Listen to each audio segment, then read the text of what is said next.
எல்லாருக்கும் வணக்கம். இப்போ நாங்கள் வந்து தாம்பூல பை தைக்க போகிறோம். இது ஒரு பேன்சி துணி. இது வந்து இந்த துணியில் தாம்பூல பை தைக்க போகிறோம். அது எப்படி தைக்கிறதுன்னு நீங்கள் பாருங்கள், நான் சொல்லி காட்டுறேன். இப்போ நம்ம இந்த சிங்கிள் துணி வச்சுருக்கோம். இந்த துணி வந்து அகலம் 8, உயரம் 10. அதே மாதிரி லைனிங்க்கு நான் ஒரு துணி எடுத்து வச்சுருக்கிறேன். அதுவும் இதே அளவு தான். ஏற்கனவே ஒரு சாம்பிள் தைச்சிருக்கேன் நான். அது உங்களுக்கு காட்டணுங்கிறத காட்டுறேன். நான் தாம்பூல பை நம்ம சொல்லுவோம். அந்த தாம்பூல பை ஏற்கனவே நான் தைச்சிருக்கேன். அது எப்படி தைக்கிறது அப்படிங்கிறதுன்னு தான் காட்ட போகிறேன் நான் இன்றைக்கி. உங்களுக்கு நல்லா பார்த்துக்குங்க. இது பார்த்திங்கன்னா இது அகலம், இது உயரம். இது அகலம் 8 இன்ச்சு, உயரம் 10 இன்ச்சு. தையல்லாம் போனால் நமக்கு வந்து எப்படி இது 9 வரும், இது 7 வரும். நான் ஒரு இது பீஸ் தைச்சு காட்டுறேன் பாருங்கள்.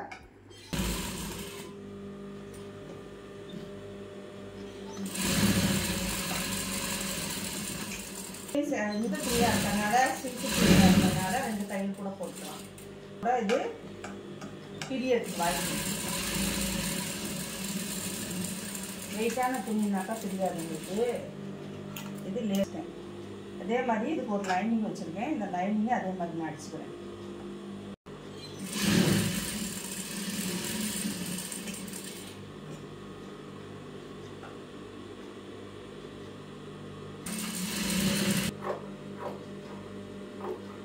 இந்த மாதிரி சில்க் துணியில் தைக்கும் போது நமக்கு கொஞ்சம் சிரமமாக தான் இருக்கும். ஆனாலும் நம்ம வந்து பார்த்து ரெண்டுமே கரெக்டாக ஈவனாக வச்சு பண்ணினோம்னா ரொம்ப ஈஸியாக இருக்கும். இதை பாருங்கள், நான் இப்போ கொஞ்சம் எக்ஸ்ட்ரா இருக்குது, கட் பண்ணிக்கிறேன். நம்ம கட் பண்ணிக்கிறோம்.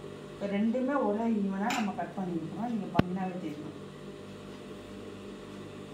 இப்போ இது வெளிப்பக்கமாக தைச்சிருக்கோம். அதே மாதிரி இது வெளிப்பக்கமாக தைச்சிருக்கோம். இப்போ நம்ம ரெண்டுமே உள்ளே வரணும். எப்படி வரணும் அப்படின்னு சொன்னோம்னா, நம்ம இந்த தையல் இருக்குது பார்த்தீங்களா, கீழே பாட்டம். இந்த பாட்டம் வந்து நம்ம இது வந்து பிரியாமல் இருக்கணும். இந்த துணி நம்ம எதாவது எடுக்கும்போது வெளியே வராமல் இருக்கணும். அப்படின்னா இந்த 2 பாட்டத்தையும் யூனாக வச்சு ஒரு தையல் போட்டுக்கலாம். நம்ம இந்த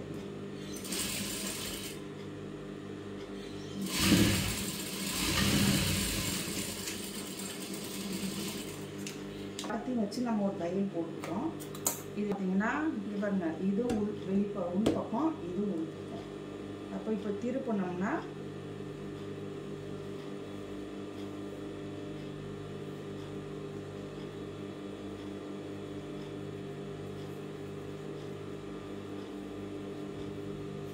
துணி அங்கங்கே நகலாமல் இருக்கும். அப்படிதான்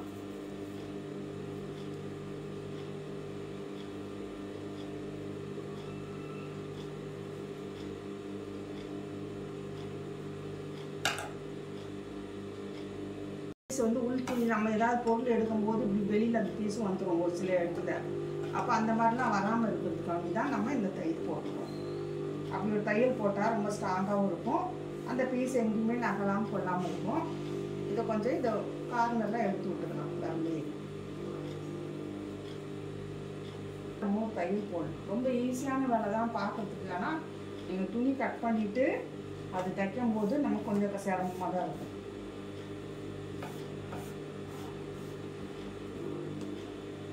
ஏன்னா இது பூனம் உள்ளே கொடுத்துருக்க லைனிங் வந்து பூனம். இது மேலே இருக்க பீஸும் வந்து பூனம் சாரி தான். ரெண்டுமே பூனம்னால கொஞ்சம் வளவளப்பாக அதை நம்ம தான் பார்த்து தைக்கணும். இதே இல்லைன்னா நீங்கள் லைனிங் எடுக்கணும் அப்படின்னு சொன்னீங்கன்னா இதை நான் ரொம்ப சிம்பிளாக ரொம்ப செலவு கம்மியாக எடுத்துருக்கேன். ஏன்னு கேட்டிங்கன்னா, இப்போ லைனிங் துணி எடுத்திங்கன்னா வெளியில் போனீங்கன்னா 1 மீட்ரு 50 ரூபா கிடைக்கும். இதே நம்ம அதே கலருக்கு தகுந்த மாதிரி ஒரு சேலை எடுத்துக்கிட்டோம்னா ரொம்ப கம்மியாக வரும். 5.5 மீட்ரு 6 மீட்ரு இருக்கும் சேலை. நம்ம நிறையா துணி தைக்க முடியும். இப்போ 2 தையல் இருக்குது பார்த்தீங்களா, ரெண்டுமே பார்த்திங்கன்னா தையல் உள்ளே போயிடுச்சு, நமக்கு வெளில தெரியாது. அப்போ இங்கேருந்து எடுத்து ஒரு சும்மா 1 சென்டிமீட்டர் அளவுக்கு உருட்டி மடிச்சுக்குங்க. 1 சென்டிமீட்டர் தான், அதிகமாகலாம் இல்லை. 1 சென்டிமீட்ரு நம்ம உருட்டி தைச்சிக்கலாம். 2 பீஸும் ஒன்றா வச்சு இதை தைக்கிறேன் பாருங்கள். 2 பீஸும் ஒன்றா வச்சு கரெக்டாக இருக்குது. அதை 1 சென்டிமீட்டர் அளவுக்கு நம்ம ஊற்றி தைக்கலாம். ஓரமாக ஒரு தையல்.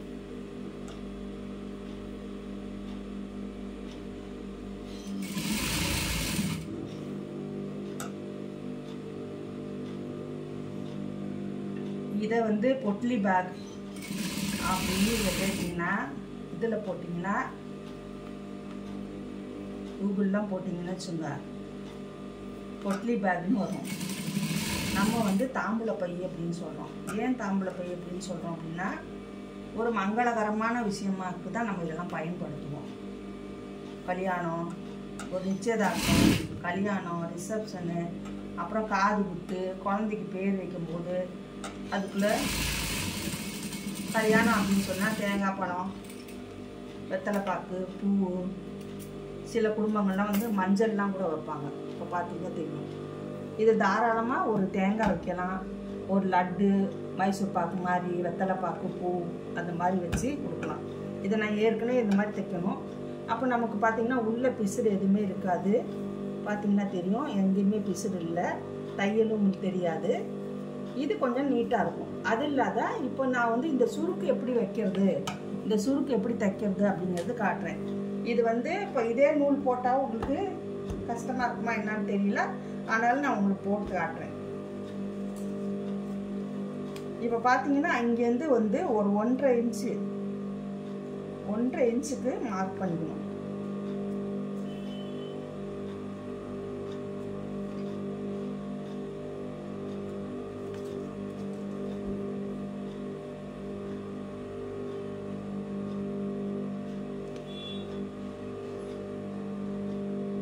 நம்ம தைக்கிற பீஸ் வந்து எதுவுமே ஒருமே மேலே கீழே சின்னது பெருசு அந்த மாதிரி இல்லாமல் ஒரே யூனிஃபார்மாக இருக்கணும். அப்போ தான் நீட்டாக இருக்கும். இப்போ 100 பீஸ் தைச்சா கூட அந்த 100 பீஸும் ஒரே மாதிரி இருக்கணும். அப்படி அடுக்கி வச்சா அப்போ தான் உங்களுக்கு ஈஸியாக இருக்கும். இது வெளியிலேருந்து நான் போட்டு காட்டுறேன். ஏன்னா உங்களுக்கு புரியணுங்கிறதுக்காக வேண்டி பார்க்குறவங்களுக்கு இது நல்லா தெளிவாக தெரியணும் அப்படிங்கிறதுனால நான் வெளியில் வச்சு போடுறேன்.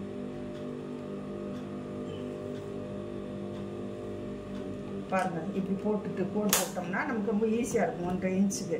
இப்போ என்ன பண்ண போகிறோம், இங்கே ஒரு தையல், இங்கேருந்து ஒரு கைடு, இந்த கைடு அளவு சொல்லுவோம் நம்ம.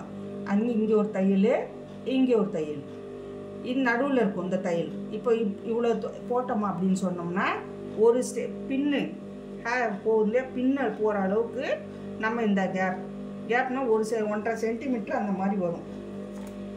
இதை வச்சா கூட நமக்கு இது பாருங்கள் ஒரு 1.5 சென்டிமீட்டர் வரைக்கும் வரும். இந்த பக்கம் அந்த பக்கம் நம்ம ஒரு தையல் போட போகிறோம். போட்டுட்டு அதை எப்படி நம்ம நாட் போட போகிறோம், அயன் பண்ண போகிறோம்னு காட்டுறேன். நான் வெளியிலேருந்தே தைக்கிறேன், அப்போ தான் உங்களுக்கு புரியும். நான் மோஸ்ட்லி உள்ளேருந்து தான் தைப்பேன், ஆனாலும் உங்களுக்கு தெரியணுங்கிறதுக்காண்டி நான் வெளியிலேருந்து தைக்கிறேன்.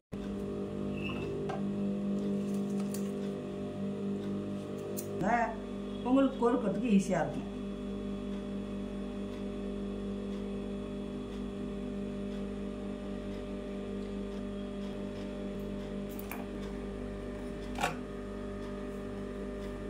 நான் சொன்ன மாதிரி இந்த தையல் இந்த நம்ம மார்க் பண்ணியிருக்கோம்ல, இந்த மார்க்கை விட்டு ஒரு கைடு, இந்த கைடு பாருங்கள் தெரியும் பாருங்கள், இந்த மார்க் கரெக்டாக அந்த கைடு இருக்குது. இது தள்ளி தான் நம்ம தைக்கிறோம்.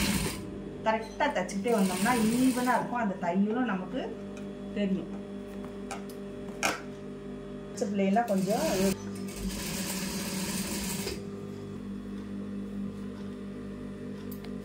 இப்போ இதை வந்து பேக்னு சொல்லுவாங்க. பொட்லிங்கிறது ஹிந்தி. பொட்லின்னா என்னன்னாக்கா பொட்டணும்னு அர்த்தம். பேக்னா நம்ம நார்மல், நம்ம பேக்னா பையன்னு நமக்கு தெரியும். நம்ம தமிழ் ஆக்கம் பண்ணால் எப்படி இருக்கும், பொட்டணம் பை, அப்படிதான் பேக்.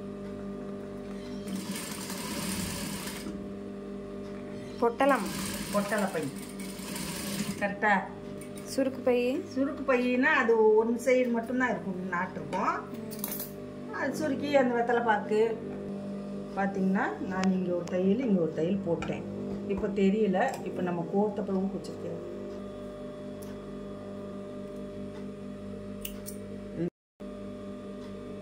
கோனூசி ஈஸியாக இருக்கும் பாருங்க. இப்படி ஊக்கு கொஞ்சோண்டு இது பண்ணிட்டு சின்ன ஹோல்ஸ் தான்.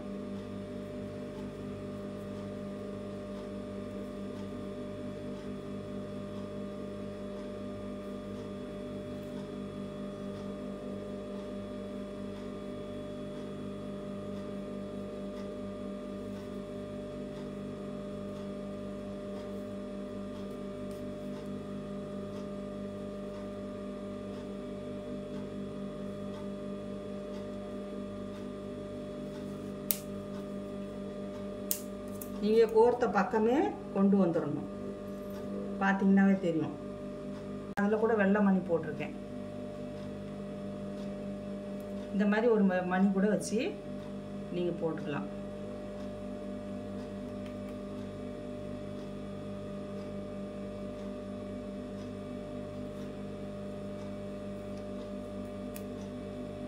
நான் இவ்வளோ கேப் விட்டு தைக்கும் போதே இந்த இது 2 நாட்டும் கனமானது இல்லை, அது கொஞ்சம் சிரமமாக இருக்கு.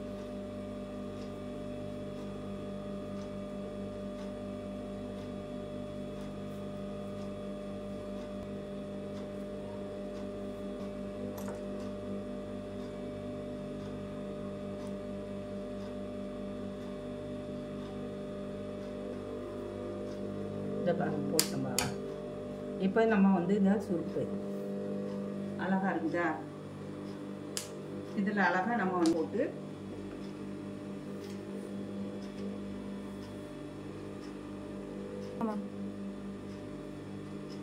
இதில் எத்தனை பாக்கு பூப்பழம், மஞ்சள், குங்குமம்,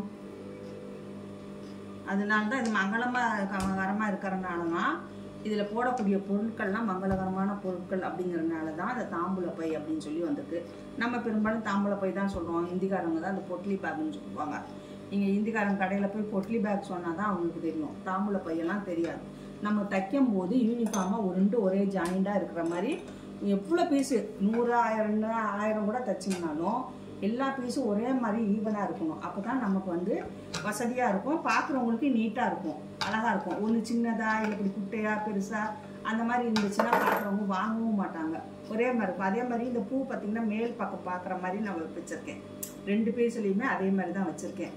கீழே ஒன்று மேலே ஒன்று இருந்தால் பார்க்குறதுக்கு நீட்டாக இருக்காது. அது திரும்பி இருக்குது பூ எப்படி போடலாம் அப்படின்னு சொல்லி நம்ம ஒரு கற்பனை பண்ணிவிட்டு இந்த மாதிரி போட்டிங்கன்னா நல்லா வியாபாரமாகும். நிறைய பேர் வைப்பாங்க. தாம்பூல பை யாருக்கா தேவைப்பட்டால் கூட நீங்கள் என்னை காண்டாக்ட் பண்ணலாம், என்னோடய நம்பருக்கு காண்டாக்ட் பண்ணலாம். அடுத்து நம்ம வந்து அடுத்த வீடியோவில் வந்து நம்ம வளையல் எப்படி கட்டுறதுன்னு சொல்லிட்டு நம்ம பார்க்க போகிறோம்.